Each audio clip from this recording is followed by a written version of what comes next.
नमस्कार, मैं हूं कुंवर अभिषेक सिंह, हाजिर हूं आपके बीच कुछ खास मुद्दे पर चर्चा करने के लिए। और आज का जो विषय है वो काफी गंभीर है, खासतौर पे कोयलांचल धनबाद के लिए तो कुछ ज्यादा ही गंभीर है। वैसे ये मुद्दा पूरे झारखंड के लिए है, पूरे राष्ट्र के लिए मुद्दा है, क्योंकि जिस बात की हम चर्चा करने जा रहे हैं दरअसल एक ऐसी वाकया हुई है धनबाद में जिससे पूरा धनबाद शर्मसार। और ये घटना शिक्षा के मंदिर में, स्कूल में हुई है। ये झरिया डिगवाडी के कार्मेल स्कूल में पिछले दिन 9 जनवरी को एक मामला सामने आया। कहा जा रहा है कि पेन डे मना रही थी लड़कियां और 10वीं कक्षा की छात्रों की आखिरी दिन थी, और विदाई में उन सभी छात्रों ने एक दूसरे को कुछ ऐसी यादें हैं जो वो ताउम्र रखना चाहती हैं, और इसलिए उन्होंने एक दूसरे के शर्ट पर कलम के जरिए अपने संदेश लिख दी। और ये आमतौर पे कोई आज का नहीं, हमेशा से चलन रहा है और करती भी रही।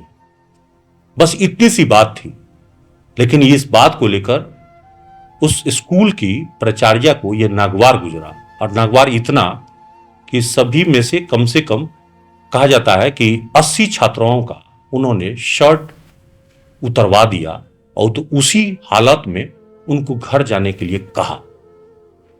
अब इस बात में कितनी सच्चाई है, इस बात की जांच करने के लिए धनबाद जिला प्रशासन ने एक टीम बनाई, और इस टीम का नेतृत्व धनबाद के सदर एसडीओ यानी एसडीएम राजेश कुमार के नेतृत्व में यह टीम गठित की गई। इस टीम में डालसा के भी लोग थे और दूसरे भी जो शिक्षक हैं उनको भी इसमें शामिल किया गया। 9 जनवरी को घटना हुई, 11 को मामला प्रकाश में आया और 13 तारीख को क्लीन चिट मिल गई। अखबार के पन्ने भरे पड़े, जिसमें एक तरफ जो प्रशासनिक जांच है उसमें साफ तौर पे कहा जा रहा है कि सीसीटीवी फुटेज की जांच में कुछ नहीं मिला, जबकि दूसरी उसी अखबार के दूसरे कॉलम में हेडिंग यह है कि छात्राओं ने कहा कि घटना हुई है। अब जरा सोचिए, प्रशासन के कुछ लोग कह रहे हैं कि जांच पूरी हो चुकी है और इसमें कुछ भी नहीं मिला, जब दूसरी ओर कहा जा रहा है छात्राओं के द्वारा कि घटना हुई है। तो फिर 10 छात्राओं के अभिभावकों को बुलाकर क्या दबाव देकर इस मामले को लीवापोती किया गया? डीसी को जांच रिपोर्ट सौंपने से पहले एसडीएम क्लीन चिट कैसे दे सकते हैं? तो क्या कोई हाई प्रोफाइल समझौता हुआ है?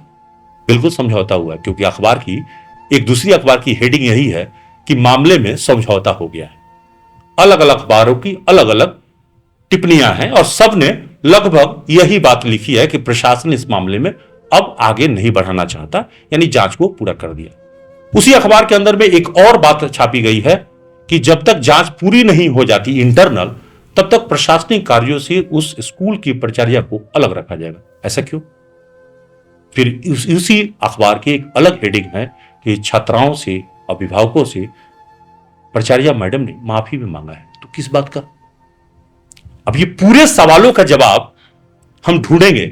उससे पहले आपको यह बता दें कि इस मामले में प्राचार्य के खिलाफ कार्रवाई को लेकर झारखंड अभिभावक संघ के जो अध्यक्ष हैं पप्पू सिंह, वो इस वक्त में आमरण अनशन तो नहीं कहेंगे, लेकिन एक दिन का उपवास वो कर रहे हैं और रणदीप चौक पर उपवास कर रहे हैं। उनके साथ में झारखंड अभिभावक संघ के जो पदाधिकारी वो भी बैठे हैं। ये 10 जो अभिभावक है, अब कौन प्रेशर में आया, क्या ब्लैकमेलिंग हुआ, ये तो हम लोग नहीं जान रहे हैं, लेकिन जिनको तहकीकात करने के लिए भेजा गया था वही लोग समझौता करवा रहे हैं और दबाव की राजनीति चल रही है, षड्यंत्र चल रही है, बच्चियों को दबाया जा रहा है।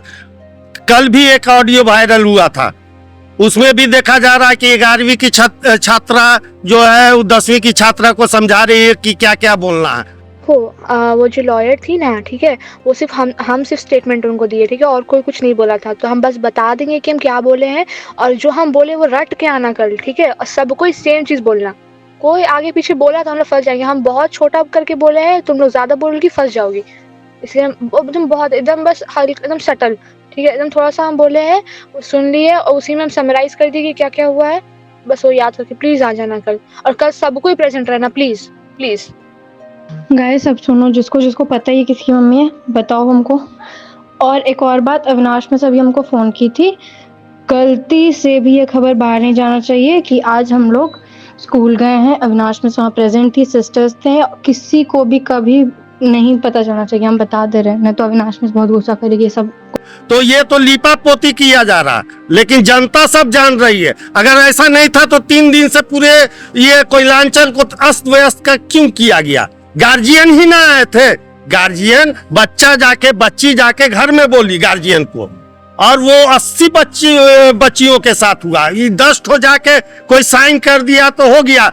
आप किसी को बेइज्जत कर दीजिए, इज्जत ले लीजिए, कपड़ा उतरवा दिया, ब्लेजर में भेजाकर, अंग वस्त्र में, कितना ये क्या बात है? मानवता शर्मसार है। और समझौता सॉरी बोल दी प्रिंसिपल, उसको छोड़ दिया गया। उसका नार्को टेस्ट करवाई, नार्को टेस्ट होना चाहिए और ब्रेन मैपिंग होना चाहिए कि वो झूठ बोल रही है कि सच। इज्जत के साथ खेल के चल जाए पूरा। यहाँ धनबाद की जनता अस्त व्यस्त त्रस्त है, इज्जत दाव पे लग गया धनबाद का। तो जांच कमेटी जो भी गए हैं लोग, चाहे जो भी जांच कमेटी अभी आया, जो एसडीएम का बयान आया, ये सब हमको समझ से और चाहे लोगों को समझ से, धनबाद के जनता के समझ से ये धोखा है। और किसी कारणवश देखिए, ये मिशनरी है, मिशनरी का बहुत पावर है, ठीक है। और आज का जो सरकार भी जो चल रहा है, मिशनरी से जाके आशीर्वाद लिया जाता है, ठीक है। तो मैं तो शिक्षा मंत्री से भी मांग किया था, और क्या नाम है, झारखंड के मुख्यमंत्री से भी मांग किया था कि आप इसमें हस्तक्षेप कर लें और दूध का दूध और पानी का पानी इसमें फर्क करके निकाला जाए कि आखिरकार मैडम क्यों माफी मांग रही है, जब अगर कुछ किया ही नहीं है। अगर हम कुछ नहीं करेंगे तो हम माफी क्यों मांगेंगे? यही तो अब जांच का विषय है कि जांच पूरी होने से पहले, रिपोर्ट उपायुक्त के पास समर्पित करने से पहले एसडीओ किस अधिकार के तहत उसको सार्वजनिक कर दिया कि स्कूल का कोई गलती नहीं है, कोई साक्ष्य नहीं मिला हुआ है। अब इसकी जांच होनी चाहिए। रही बात 80 बच्चियों के साथ इस तरह का मिसबिहेव हुआ, उनके कपड़े को उतारे गए, कमीज को उतारा गया और उनको ब्लेजर पर घर जाने के लिए बाध्य किया गया। और 8-10 लोग, वो भी उनके बच्चे उसमें थे या नहीं थे ये पता नहीं, उनसे हस्ताक्षर करा करके रात को 9:45 बजे इस तरह से सार्वजनिक करना इस बात को बताता है कि अपराध हुआ है। जांच हो रही है, वो निष्पक्ष जांच हो, क्योंकि छात्रों को न्याय मिले। क्योंकि जो उनके साथ छात्र हनन हुआ है, जो छात्र के साथ जो खिलवाड़ किया गया है, वैसे दोषी को, जो प्रिंसिपल है चाहे जो भी अधिकारी है, उनको सजा हो।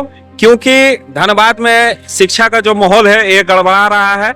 आपसे मांग करता हूं कि जो रिटायर्ड जज है उनकी कमेटी बने, और इस जांच पर हम लोगों को भरोसा नहीं है, क्योंकि ये जो घटना हुई ये पूरे भारतवर्ष की पहली घटना है।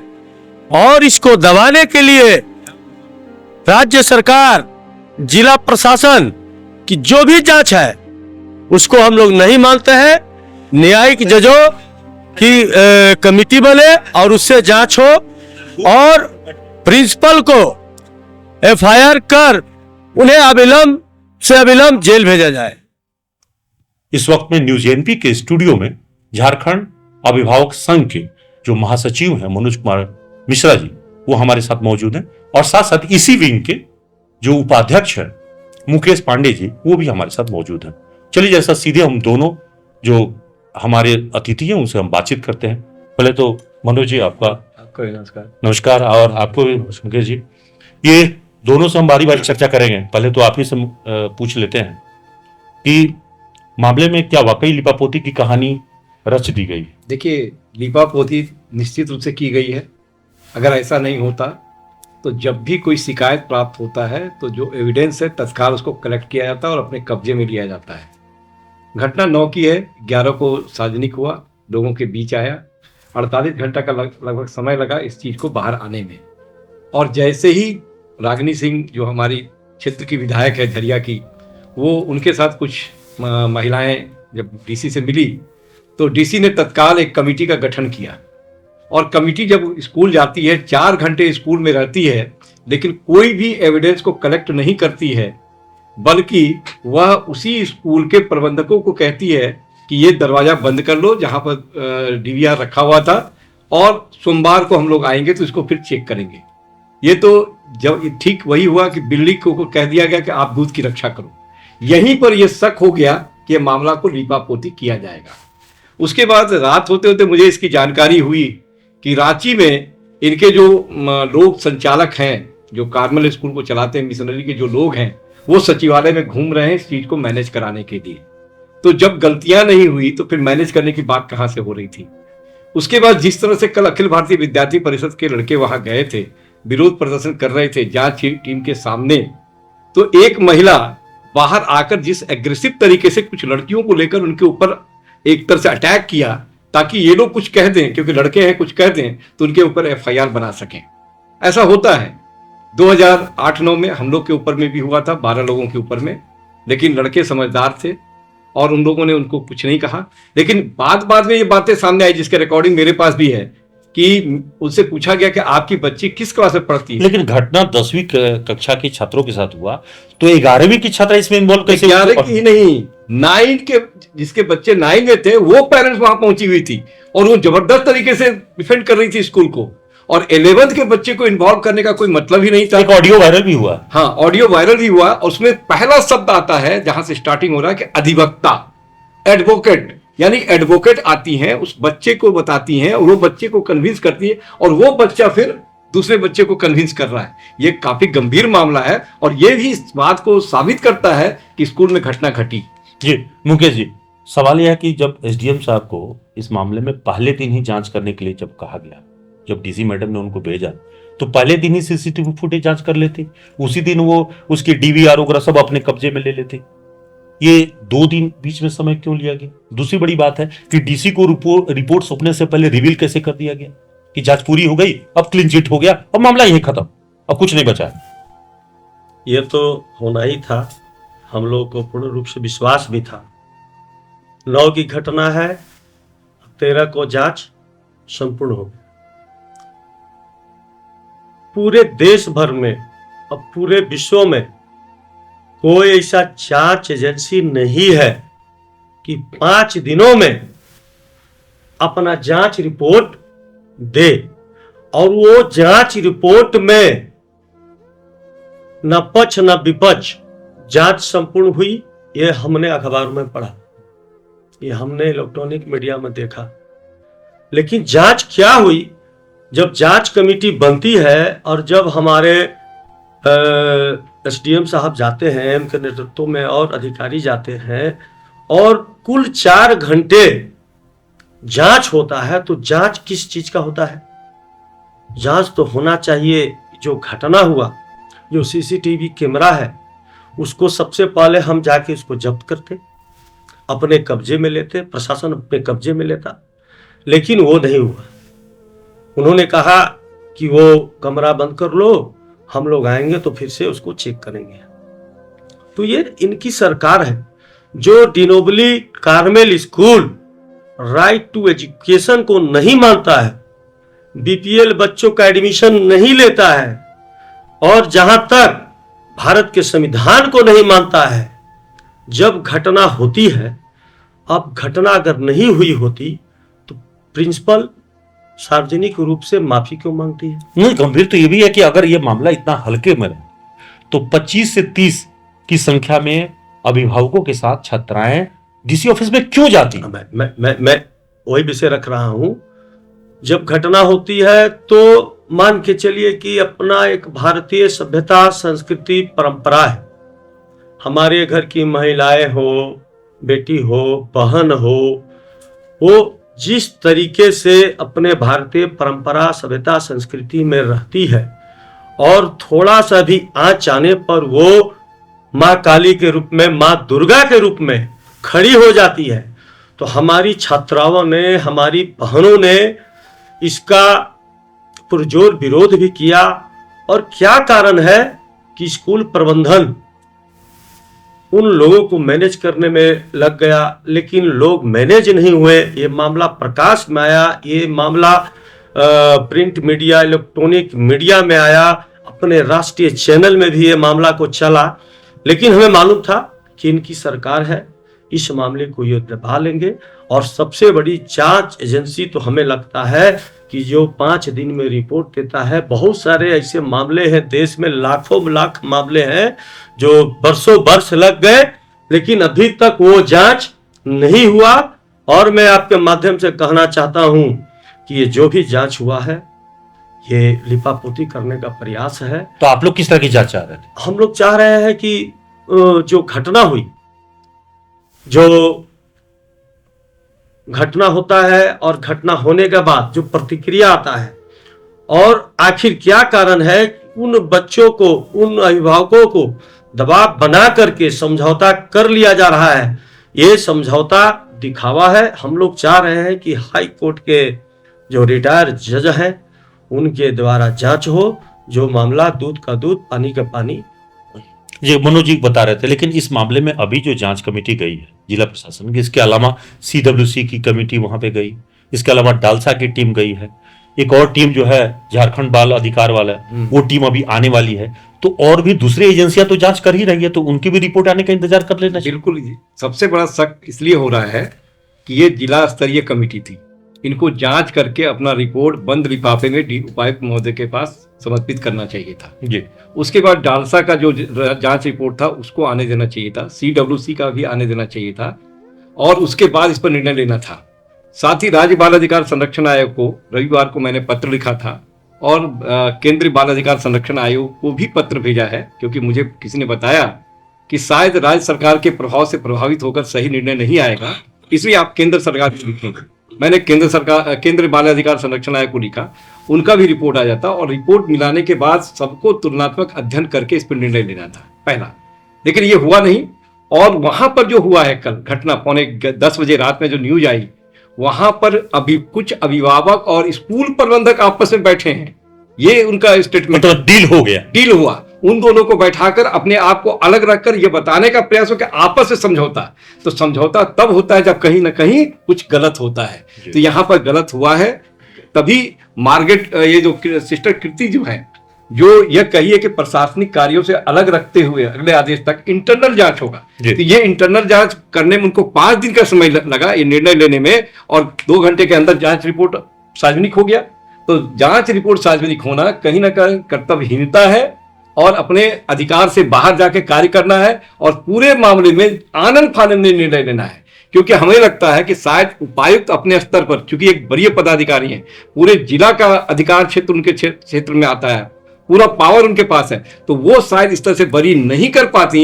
इसलिए राज्य सरकार ने निर्णय लिया कि एक छोटे पदाधिकारी SDM यानी JPSC के लेवल के हैं, उनसे ये रिपोर्ट को सार्वजनिक करा दो, ताकि लोगों के ऊपर चले जाए कि ये ऐसा हो गया, लिपापोती जो होना था हो गया, अब कुछ नहीं होगा, आप लोग साइलेंट हो जाइए। तो मतलब प्रयास हुआ है। तो मतलब तो यही हुआ कि देवाश्री मैडम ने क्षमा मांग लिया और प्रशासनिक अधिकारियों से कह दिया कि आइंदा अगली बार से ऐसी गलती नहीं होगी, हमें माफ कर दीजिए, और इन लोगों ने भी मान लिया। देखिए, देवाश्री मैडम का केवल ये तो बहुत छोटा सा प्यादा है, मिशनरी के अंदर जब घुसेंगे तो इनका बहुत बड़ा जाल है, और ये जाल रांची में भी है। इनकी पैरवी PMO ऑफिस तक होती है, और PMO के पास बैठे हुए लोग तक इनकी पैरवी होती है। ये हम लोगों ने 2008-9 में प्रत्यक्ष रूप से देखा और महसूस किया कि किस तरह से ये काम करते हैं। तभी आज जो है राइट टू एजुकेशन एक्ट में पहले तो जो एडिट थे वो बाहर हुए, अनएडिट थे वो बाहर हुए, अब एडिट बाहर हो गए। यानी कहीं ना कहीं सुप्रीम कोर्ट भी वो जो आर्टिकल 30 है उसका फायदा उठाकर इनको दिलवाता है। आखिर 5% भी उनके लोग नहीं पढ़ते हैं विद्यालय में, लेकिन उनको अल्पसंख्यक का मान्यता मिल जाता है। कैसे? तो ये अंग्रेजों का संविधान है, भले बाबा राव अंबेडकर जी के माध्यम से इसको सामने लाया गया है, लेकिन उस संविधान का कुछ पार्ट इसमें है, उस पार्ट का ये लोग फायदा उठा रहे हैं। इसमें व्यापक संशोधन की आवश्यकता है। तो अभी कहने का मतलब ये लोग 10% भी नहीं है, लेकिन हमारे पूरे संविधान में, पूरे तंत्र पर ये लोग हावी हैं। तो देवश्री मैडम जो है एक मोहरा है, वो वही करेंगी और करना पड़ेगा जो उनके बैठे हुए आका बोलेंगे, तो हम लोग आका बचाने का उनको प्रयास। तो हम लोग झारखंड बाल अधिकार संरक्षण आयोग का भी रिपोर्ट का इंतजार कर लेते हैं, उसके बाद आगे का देखते हैं। बिल्कुल, राज्य बाल अधिकार संरक्षण आयोग आ रही है, और उनको हमने कंप्लेन दिया है। उन्होंने कहा भी है कि आपका कंप्लेन आया है, हम आपको भी बुलाएंगे, हम लोग भी जाएंगे, अभिभावक संघ की टीम भी जाएगी, लेकिन बहुत ज्यादा हमें उनसे आशा नहीं है कि उनका रिपोर्ट हमारे बच्चियों के पक्ष में आएगा। तो देखते, फिर भी हमें देखना चाहिए, और सारे रिपोर्ट चाहे डालसा का हो, चाहे CWC का हो, राज्य बाल अधिकार संरक्षण आयोग का हो, या जिला एडमिनिस्ट्रेशन, सबके रिपोर्ट को हम लोग प्राप्त करने का प्रयास करेंगे। और इसके बाद अगर नहीं न्याय मिलेगा तो हम लोग आगे का भी दरवाजा खटखटाएंगे। और आज देख लेते हैं राज्य बाल अधिकार संरक्षण आयोग क्या करते हैं। कोर्ट के शरण में जाएंगे। हाँ, उसके बाद जरूरत होगा तो रिट पिटीशन फाइल करके कोर्ट के शरण में जाएंगे, और इस मामले से PMO को भी अवगत कराएंगे, क्योंकि हमें आशा उसी कार्यालय से है। जी, तो देखिए कुल मिलाकर जो चर्चा अभी तक हो रही थी उसके दरमियान में सबकी बात यही है कि अभी पहली गलती जो यहाँ पे प्रशासन की ओर से हुई है कि जांच रिपोर्ट पूरे हुए बिना ही मामले को सामने कह दिया गया कि ऐसा कुछ भी नहीं मिला। मतलब सीसीटीवी फुटेज के जांच को आधार मानते हुए जिला प्रशासन की जो एसडीएम के नेतृत्व में कमेटी बनी थी उसने क्लीन चिट दे दी और इसी कारण से झारखंड अभिभावक संघ नाराज है, आंदोलन की बात कर रहा है और आगे कोर्ट की शरण में जाने की बात कर रहा है। अब दूसरे चरण में जो बाल अधिकार संरक्षण आयोग है उसकी झारखंड की जो टीम आने वाली है 3 सदस्यीय, वो अपनी जांच में क्या पाती है वो देखने वाली बात होगी। लेकिन उससे ज्यादा दुर्भाग्यपूर्ण बात यह है कि कुछ अभिभावक जो इस मुद्दे को लेकर मुखर थे और डीसी ऑफिस तक जाकर कानूनी कार्रवाई की बात कर रहे थे, उसमें से कुछ ऐसे लोग हैं जो स्कूल से ही जा मिले हैं। यानी जब अपना ही धोखे पर उतर जाए, मामले को दबाने पर उतर जाए, तो दूसरा गैर क्या करेगा। और यही यहां पे इस पूरे मामले का दुखद अंत हुआ है। लेकिन अंत मुद्दे का हुआ है। जो इस मामले पर अभी तक कार्रवाई की जो डिमांड है वो लोगों की अपनी जगह बनी हुई है और धनबाद के लोग अभी भी कार्रवाई चाहते हैं, इंसाफ चाहते हैं और इंसाफ मिला नहीं है। इंसाफ की लड़ाई जारी रहेगी। सहयोगी विवेक और नरेंद्र के साथ अभिषेक सिंह, न्यूज़ 18 धनबाद।